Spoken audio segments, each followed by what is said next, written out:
कोलकाता से बहुत ही बड़ी खबर आ रही है। दोस्तों, कोलकाता के सुप्रीम कोर्ट ने डॉक्टर बिटिया कांड पर बहुत बड़ा फैसला सुना दिया है। ममता बनर्जी से लेकर पुलिस प्रशासन पर बहुत बड़ा एक्शन ले लिया है। इस वक्त की सबसे बड़ी खबर, इस वक्त के सबसे बिग ब्रेकिंग न्यूज निकल के सामने आ रही है।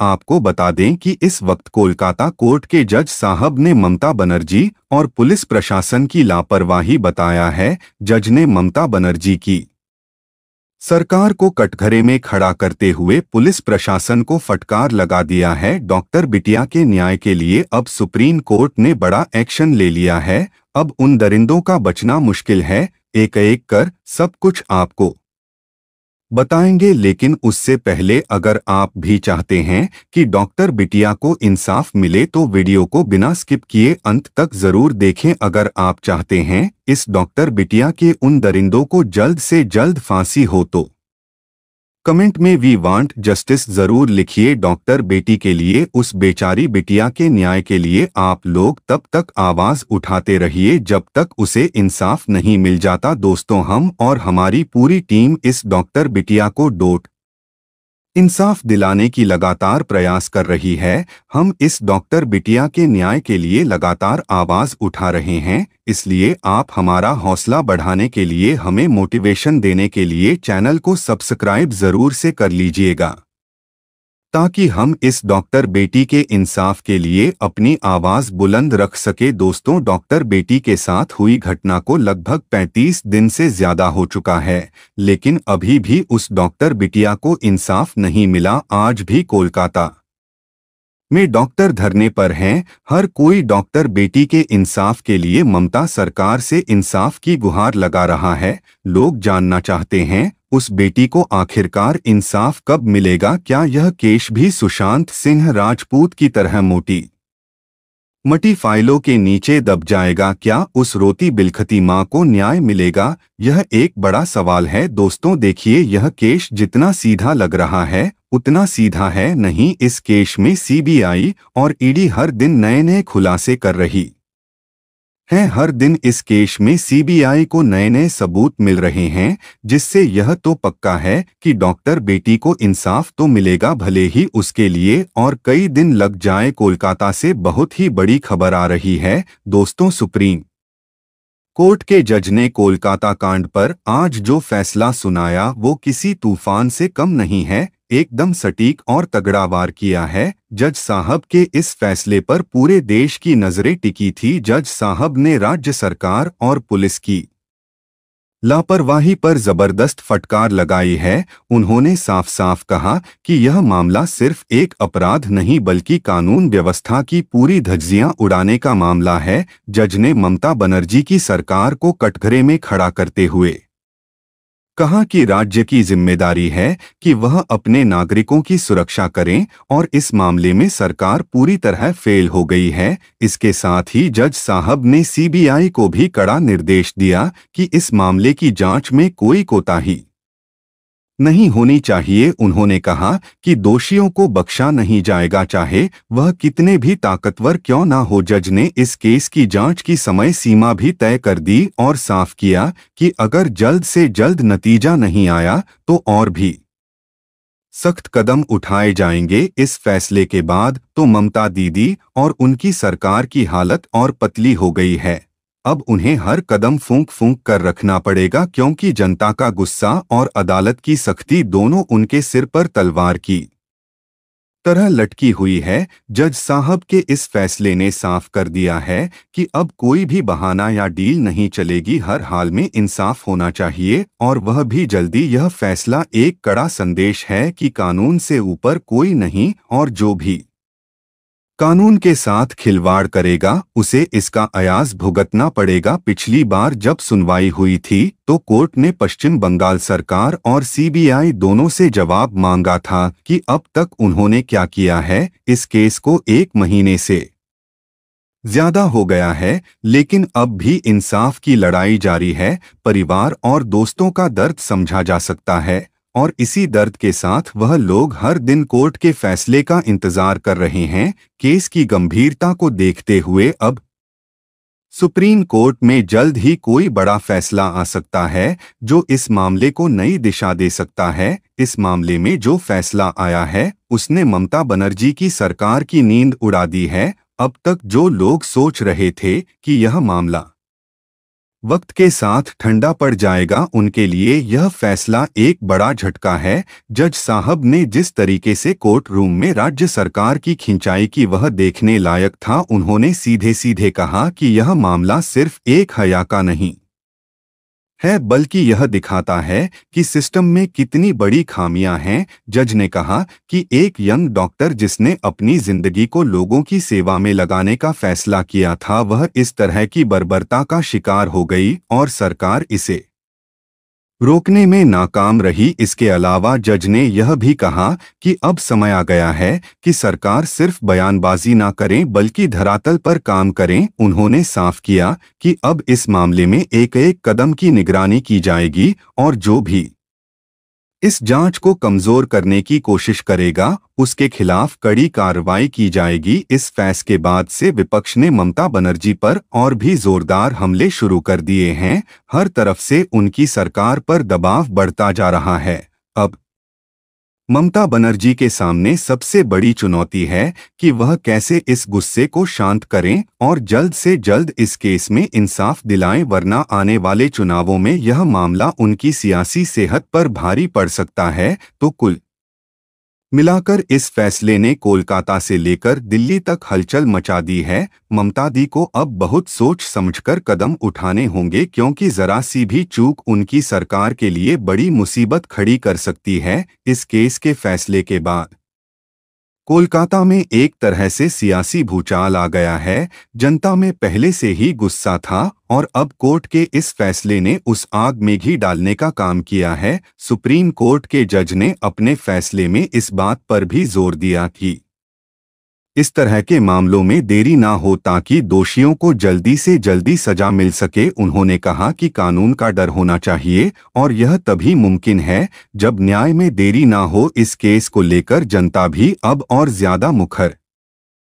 हो गई है। जगह जगह प्रदर्शन हो रहे हैं और लोग सरकार से जवाब मांग रहे हैं कि आखिर कब तक ऐसी घटनाएं होती रहेंगी। खासकर महिलाएं और युवा इस मामले को लेकर बहुत संवेदनशील हो गए हैं। वे सड़कों पर उतरकर अपनी नाराजगी जता रहे हैं और इंसाफ की मांग कर रहे हैं। ममता बनर्जी की पार्टी के अंदर भी खलबली मच गई है। कई नेता अब सोच में पड़ गए हैं कि आने वाले दिनों में जनता का सामना कैसे करेंगे। विपक्ष इस मुद्दे को हर प्लेटफॉर्म पर उठा रहा है और ममता सरकार की हर गलती को भुनाने की कोशिश कर रहा है। उधर सीबीआई पर भी दबाव बढ़ गया है। जज के सख्त निर्देश के बाद अब उन्हें हर कदम सोच समझकर उठाना पड़ेगा। अगर इस केस में कोई भी लापरवाही होती है तो सीबीआई की साख पर भी सवाल उठ सकते हैं। इस पूरे घटनाक्रम ने ममता बनर्जी को एक कठिन दौर में डाल दिया है।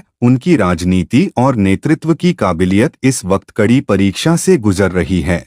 अब ममता बनर्जी को न सिर्फ इस केस में इंसाफ दिलाने के लिए तत्पर रहना होगा बल्कि अपनी सरकार की साख को भी बचाने के लिए कुछ बड़े और कड़े फैसले लेने होंगे। अभी तो यह मामला और भी गरमाने वाला है। जैसे जैसे जांच आगे बढ़ेगी और नए तथ्य सामने आएंगे वैसे वैसे सियासी माहौल और भी तपता जाएगा। आरजी कर हॉस्पिटल के प्रिंसिपल संदीप घोष के खिलाफ हर दिन सीबीआई को नए नए सबूत मिल रहे हैं। हाल ही की जांच में सीबीआई ने संदीप घोष के खिलाफ कई अहम सबूत जुटाए हैं। इस वक्त की जांच में सीबीआई को संदीप घोष के घर और उसके रिश्तेदारों के घर क्या क्या मिला है, जरा उसको भी आप देख लीजिए। इस बीच प्रवर्तन निदेशालय यानी इन्फोर्समेंट डायरेक्टरेट के अधिकारियों ने अस्पताल में कथित वित्तीय अनियमितताओं के सिलसिले में गिरफ्तार किए गए प्रिंसिपल संदीप घोष के करीबी लोगों के घरों पर और ऑफिसों में छापेमारी की। इस मामले में एक अधिकारी का कहना है कि ईडी के अधिकारियों ने कोलकाता के ताला इलाके में चंदन लोहिया के फ्लैट और कालिंदी स्थित कार्यालय में छापेमारी की। साथ ही ईडी की एक अन्य टीम ने उत्तर 24 परगना जिले के चिनार पार्क के संदीप घोष के पैथिक घर पर भी छापेमारी की। इतना ही नहीं, आरजी कर अस्पताल में हुए भ्रष्टाचार के आरोप में गिरफ्तार प्रिंसिपल संदीप घोष का एक कारनामा सामने आ रहा है। सीबीआई सूत्रों के मुताबिक संदीप घोष के लैपटॉप में कुछ ऐसा मिला है जिसने जांच एजेंसी को चौंका दिया। जांच एजेंसी के मुताबिक संदीप घोष के लैपटॉप से कई नग्न पुरुषों की तस्वीरें मिली हैं। वैसे 2017 में हांगकांग की घटना भी सामने आ चुकी है, जहां संदीप घोष ने कथित तौर पर हांगकांग के क्वीन एलिजाबेथ अस्पताल में एक पुरुष नर्स के साथ छेड़छाड़ की थी। आरोप है, हांगकांग के अस्पताल में जब में नर्स अपने कपड़े बदल रहा था, तभी संदीप अचानक उसके चैम्बर में घुसा। इसके बाद संदीप घोष ने उसके नितंबों पर कई तमाचे मारे। कथित तौर पर नर्स के प्राइवेट पार्ट को छूने गया। हालांकि उस समय संदीप घोष ने दावा किया था कि यह मामला गलत समझ का मामला था। उन्होंने दावा किया वह दर्द से राहत दिलाने के लिए स्पेशल एक्सरसाइज करवा रहा था। इस बार आरजी कर घोटाले के संदर्भ में सूत्रों का कहना है कि संदीप के लैपटॉप में पुरुषों की नग्न तस्वीरें मिली हैं। संयोग से इस लैपटॉप को संदीप घोष ने अपने बेलाघाटा स्थित घर से कहीं और सीबीआई के डर से छिपा दिया था। लेकिन अब सीबीआई ने इस लैपटॉप को संदीप घोष के एक रिश्तेदार के घर से बरामद कर लिया है। उस लैपटॉप की कई फाइलों में पैसों के लेन देन के विभिन्न स्रोत मिले, जो टेंडरों से जुड़े डिजिटल दस्तावेज भी हैं। सूत्रों के मुताबिक कोलकाता में बाकी जगहों पर छापेमारी हुई। ईडी की टीम संदीप घोष के पिता सत्यप्रकाश घोष के घर भी गई, वहां भी तलाशी ली। करप्शन केस में ईडी की ये दूसरी बड़ी रेड है। पिछली छापेमारी में ईडी ने काफी दस्तावेज बरामद किए थे। उन दस्तावेजों के आधार पर ही अब इन लोगों के ठिकानों पर यह रेड्स चल रही है। मिली जानकारी के मुताबिक ईडी की छापेमारी कई जिलों में चल रही है। इसके अलावा उन्होंने कहा है, ईडी के एक अन्य आरजी कर अस्पताल को उपकरण की आपूर्ति करने वाले संस्थान के कार्यालय में भी दस्तावेजों की जांच हो रही है। सरकारी अस्पताल और संस्थान के बीच कुछ संदिग्ध लेन देन है। जांच के दौरान पाया गया कि पूर्व प्रिंसिपल डॉक्टर संदीप घोष ने 10 अगस्त को अपराध स्थल के पास एक टॉयलेट और शौचालय को ध्वस्त करने का आदेश दिया था।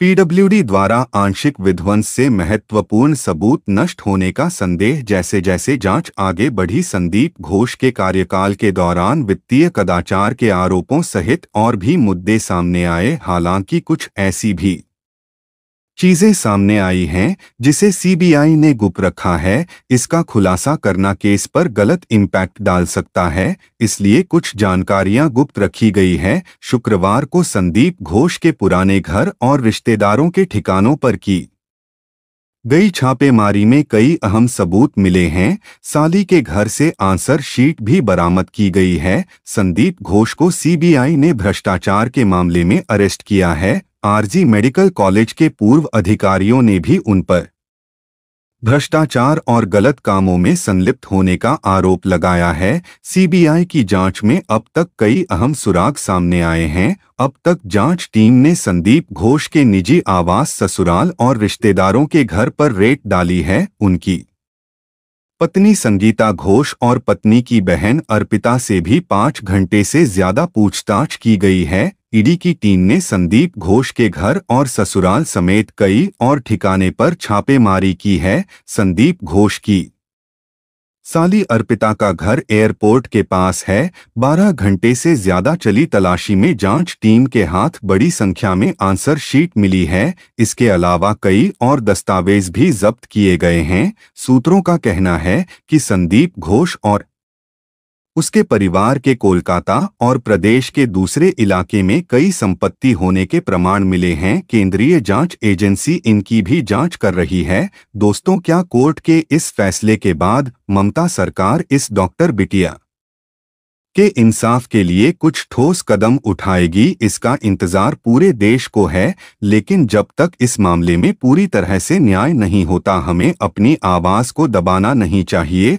और ना ही चुप रहना चाहिए। हमें यह याद दिलाते रहना होगा कि अभी तक इस मामले में न्याय नहीं मिला है, इसलिए आप सभी से अनुरोध है कि कमेंट बॉक्स में अपनी आवाज बुलंद करें और जस्टिस वी वांट जस्टिस लिखें। इससे यह स्पष्ट हो जाएगा कि हम सभी एकजुट हैं और इस मामले में न्याय की मांग कर रहे हैं। भले ही आपको वीडियो पसंद ना आए, आप इसे लाइक ना करें, लेकिन अगर आप चाहते हैं कि इस मामले से जुड़ी जानकारी आप तक पहुंचे तो आप चैनल को सब्सक्राइब कर सकते हैं। हमारा आपसे अनुरोध है कि कमेंट बॉक्स में अपनी बात जरूर रखें।